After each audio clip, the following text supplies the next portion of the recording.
स्वागत है आपका एक बार फिर से भारत समाचार के हमारे इस खास कार्यक्रम में जो आधारित है कानाफूसी गपशप और चर्चाओं पर। तो चलिए शुरू करते हैं पावर सेंटर।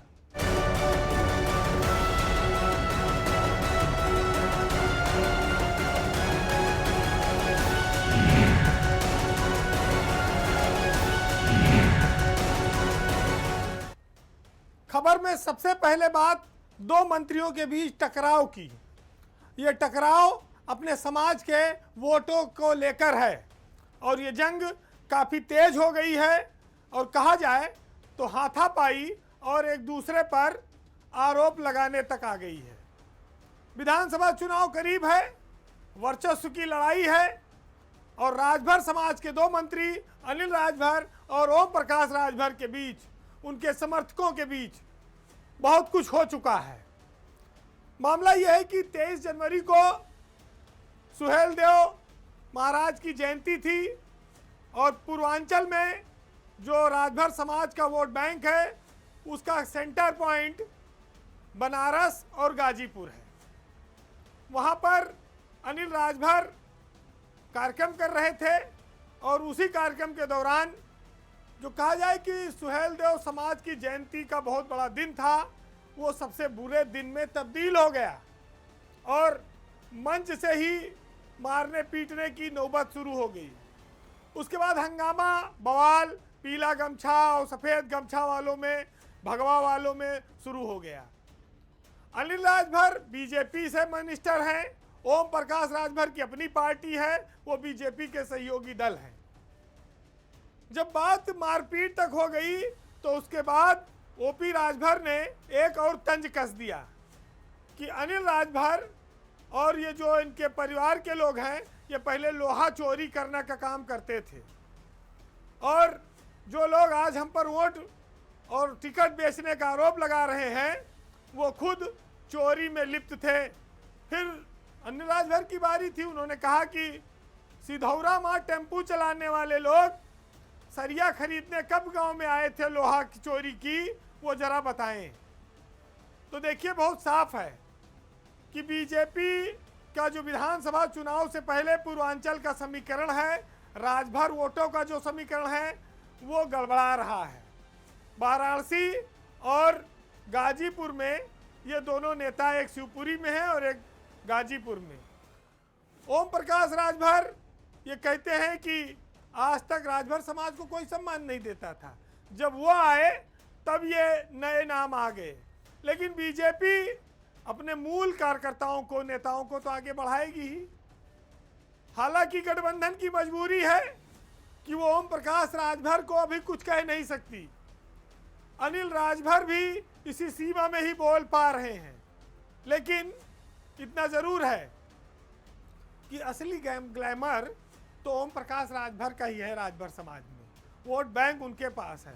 अनिल राजभर को कई बार ताकत दी गई बीजेपी की ओर से, लेकिन वो उस वोट बैंक को अभी तक खींच नहीं पाए। असली टक्कर इसी की है कि राजभरों का असली नेता कौन बनेगा।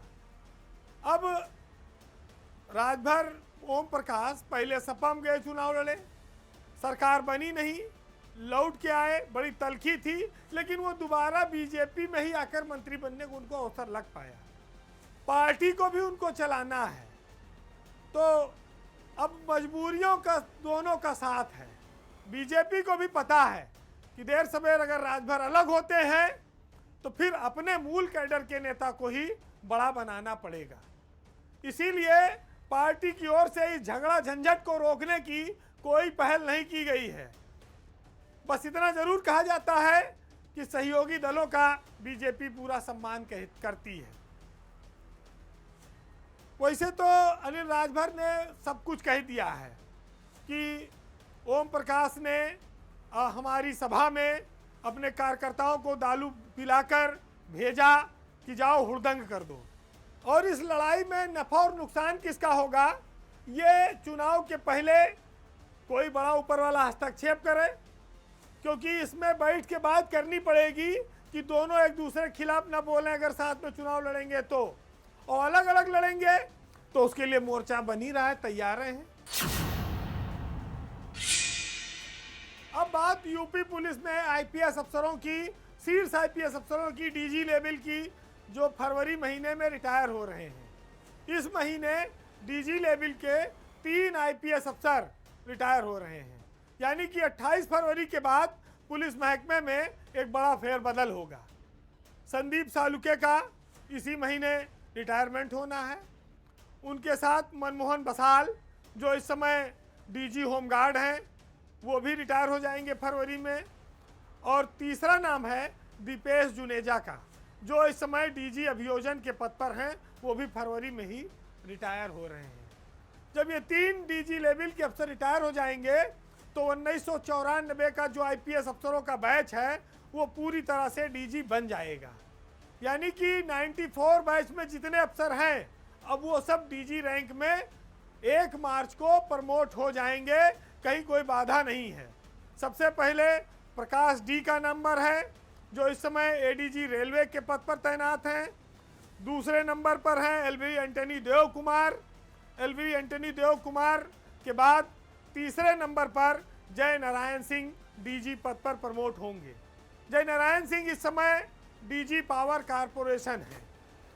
तो ये 3 अधिकारी इस महीने के बाद उत्तर प्रदेश में डीजी रैंक में आ जाएंगे।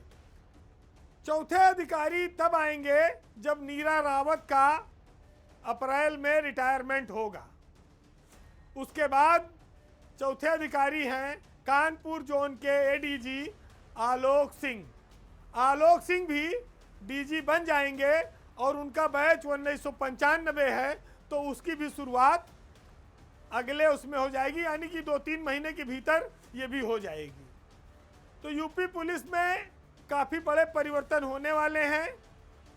90 बैच से लेके 92 बैच तक के अधिकारी रिटायर हो रहे हैं और 94 का जो बैच है वो पूरी तरह से डीजी बन जाएगा।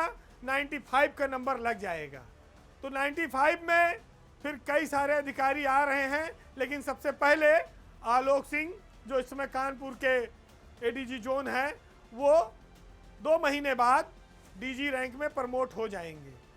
तो संदीप सालुके, मनमोहन बसाल, दीपेश जुनेजा, ये 3 आईपीएस अफसर इस बार रिटायर हो रहे हैं।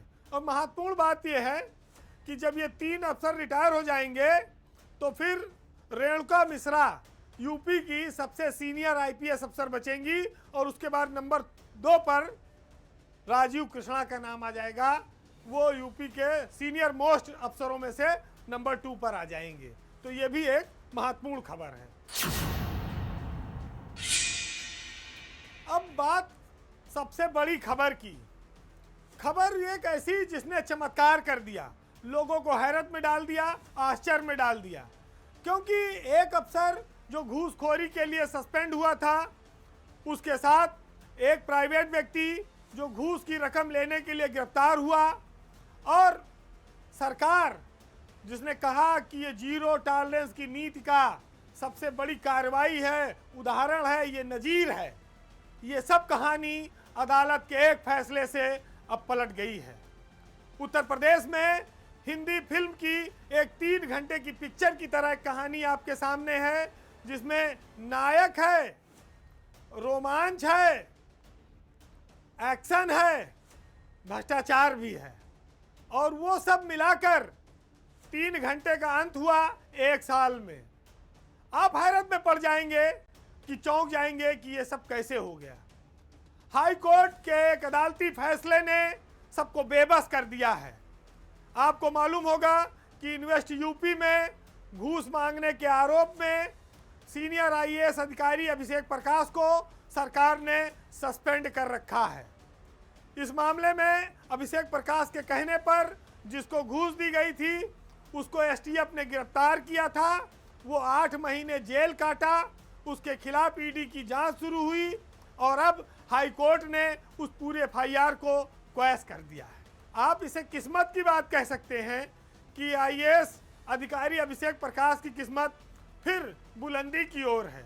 लखनऊ के डीएम रहते उन्होंने जो कारनामे किए, खास तौर से भटगांव में डिफेंस कॉरिडोर की ज़मीन के मामले में, उसके बाद सोलर कंपनी सील के प्लांट लगाने के मामले में, सब मामले में अब वो बरी होते जा रहे हैं।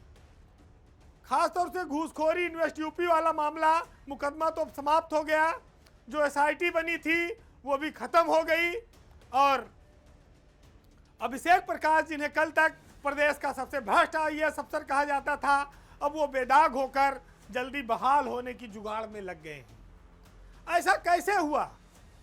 जब एक सोलर प्रोजेक्ट लगाने वाली कंपनी ने साफ तौर पर शिकायत की थी कि इन्वेस्ट यूपी के तत्कालीन सीईओ अभिषेक प्रकाश प्रोजेक्ट को पास करने के लिए करोड़ों रुपए की घूस मांग रहे हैं, और कंपनी द्वारा 1,05,00,000 रुपए की घूस उनके बताए हुए आदमी को दे भी दी गई है।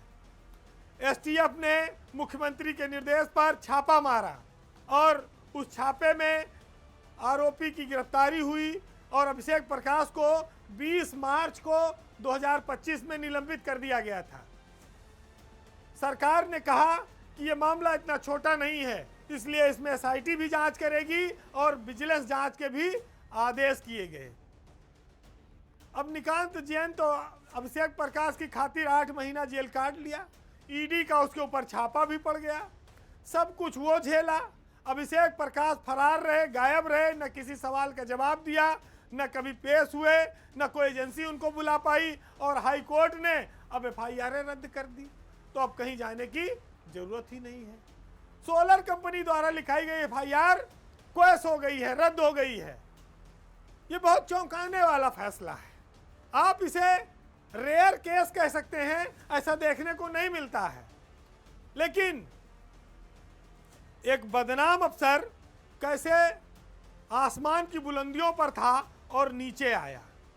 योगी सरकार में अभिषेक प्रकाश लगभग 3 सालों तक लखनऊ के जिलाधिकारी रहे। होटलों में अग्निकांड उन्हीं के ज़माने में हुए। डीएम रहते भटगांव में डिफेंस कॉरिडोर की ज़मीन के मुआवजे का घोटाला उनके नाम पर दर्ज हुआ, जिसकी कई बार जांचें हुई। उनके चेलों ने, खासतौर से जितेंद्र सिंह ने और कई बिचौलियों ने करोड़ों अरबों के खेल कराए। इतने पाप हैं कि उनकी गिनती नहीं हो पाएगी। फिलहाल ये जरूर कहा जा सकता है कि अभिषेक प्रकाश के ऊपर जो गिरफ्तारी की तलवार लटक रही थी, उससे तो वो बच गए हैं। वो जुगाड़ लगा लेंगे, बहाल होने का रास्ता बना लेंगे, लेकिन अतीत को नहीं मिटा पाएंगे। अतीत उनके गंदे और काले कारनामों से भरा हुआ है। कोई सरकार उनको छूने की हिम्मत नहीं कर पाएगी। अभिषेक प्रकाश ने भ्रष्टाचार के बहुत सारे रिकॉर्ड तोड़े हैं। मनमानियों के, ज्यादती करने के और अहंकार के वो सबसे बड़े उत्तर प्रदेश की ब्यूरोक्रेसी में वो चेहरा हैं जिनके लिए कोई भी व्यक्ति पीठ पीछे भी अच्छा नहीं बोलता है। ऐसे अधिकारी योगी सरकार के ऊपर एक बदनुमा दाग की तरह है। जो भी इनको छुएगा उसके हाथ में कालिक लगनी तय है। आज अदालत की आड़ में वो एक मामले से बचे हैं, उनके खिलाफ अभी कई सारे मामले हैं। ऐसे अफसरों को तो सेवा से बर्खास्त होना चाहिए, लेकिन अदालत के फैसले पर ज़्यादा कोई ऐतराज नहीं हो सकता। ऐतराज इस बात पर है कि सरकार ने जिस मामले को नजीर बनाया, उस मामले में उनकी एजेंसियों ने बड़ी ढिलाई बरती, और उसी ढिलाई का नतीजा है कि 1 साल में ये मामला रद्द हो गया।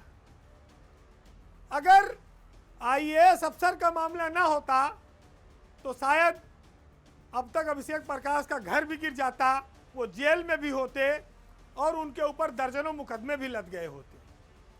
ब्यूरोक्रेसी की एक लॉबी उनको बचाने में लगी हुई है, और ये पाप उत्तर प्रदेश के लिए आने वाले दिनों में बहुत भारी पड़ेगा। अब बात एक ऐसी खबर की जो बहुत चर्चित है, मंत्री और विधायक के झगड़े की।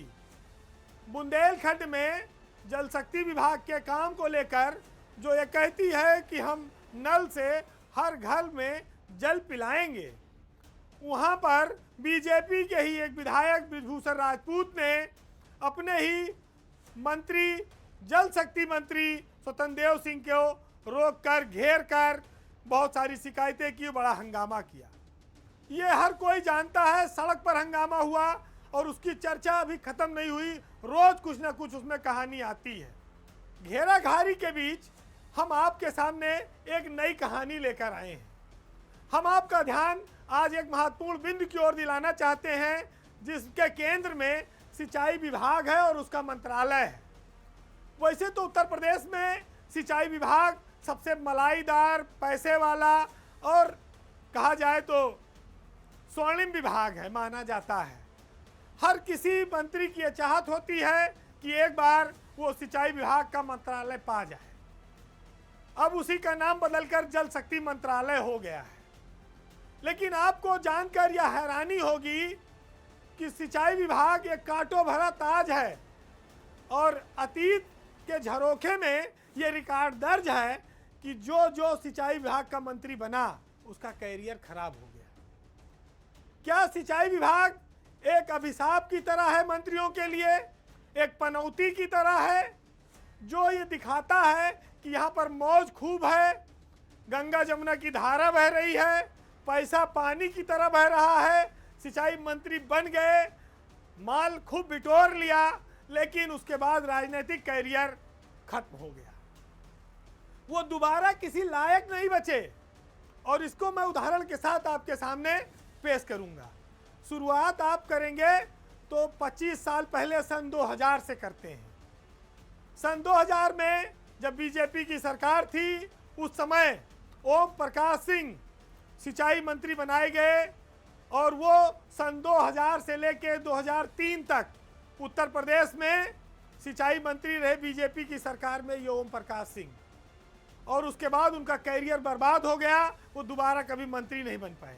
उनके बाद अनुराधा चौधरी मंत्री बनी सिंचाई की और अनुराधा चौधरी का भी कैरियर उसके बाद नष्ट हो गया, खत्म हो गई।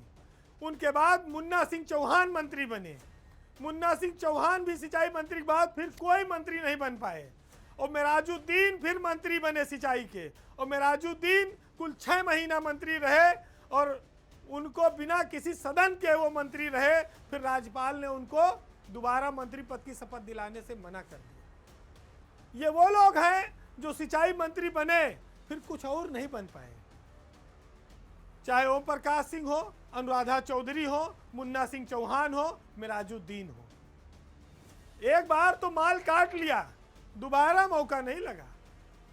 उसके बाद आप आ जाइए नसीमुद्दीन सिद्दीकी। मायावती की सरकार में नसीमुद्दीन सिद्दीकी 2007 से लेकर 2012 तक प्रदेश के सिंचाई मंत्री रहे, लेकिन उसके बाद से दोबारा मंत्री नहीं बन पाए, उनका कैरियर भी खत्म हो गया।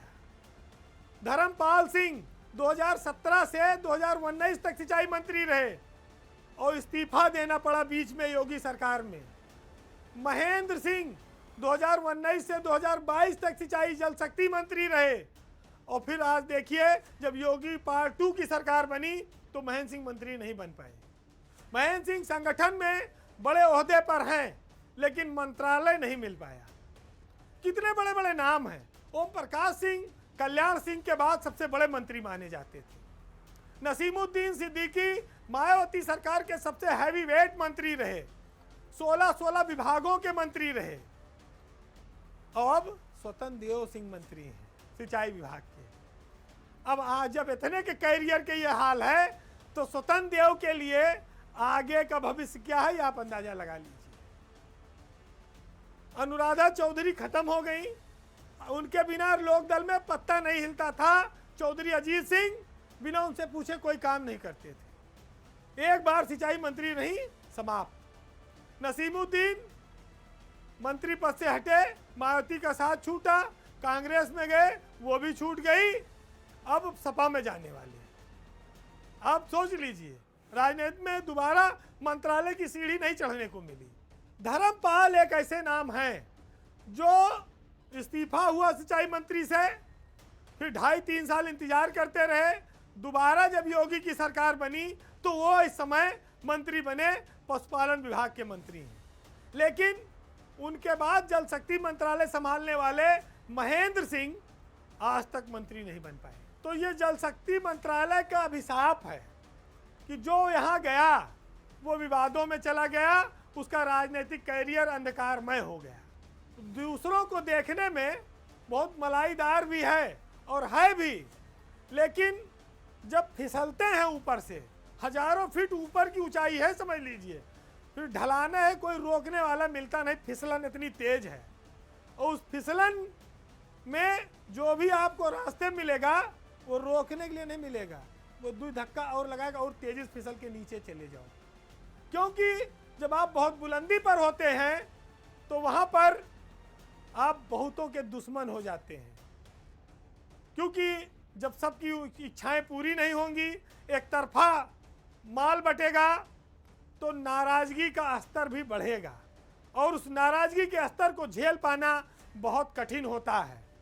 खास तौर से राष्ट्रीय पार्टियों में, वहां पर तो दिल्ली तक आपकी जवाबदेही होगी। स्वतंत्र देव सिंह आज जिस पद पर बैठे हैं वो एक कांटों भरा ताज है।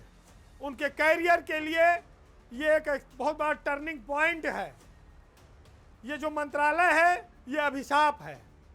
उनका भविष्य क्या होगा वो अतीत के लोगों को देखकर अंदाजा लगा ले। अभी किसी के भविष्य के लिए साफ तौर पर कुछ कहना ठीक नहीं है, लेकिन सिंचाई मंत्रालय लोगों का अंतिम मंत्रालय साबित हुआ है। फिलहाल आज के पावर सेंटर में इतना ही। जाते जाते सियासत बहुत सारे चमत्कार दिखाती है। सियासी लोगों का और अफसरों का गठजोड़ बहुत सारे कारनामे करता है। लोग भाषण में तो चरित्र की बात, ऊर्जा की बात, बड़ी बड़ी बातें करते हैं, लेकिन पर्दे के पीछे छुपकर वही सारे खेल करते हैं जो पहले होते आए हैं, यानी कि 2 दूनी 4, 4 दूनी 8, भ्रष्टाचार का खेल। तो सुनिएगा कि जो चाहे कीजिए, कोई सजा तो है ही नहीं, और जमाना सोच रहा है खुदा तो है ही नहीं। दिखा रहे हो नई मंजिलों के ख्वाब हमें, तुम्हारे पास कोई रास्ता तो है ही नहीं, और सब आसमान से उतरे हुए फरिश्ते हैं, सियासी लोगों में कोई बुरा तो है ही नहीं। नमस्कार।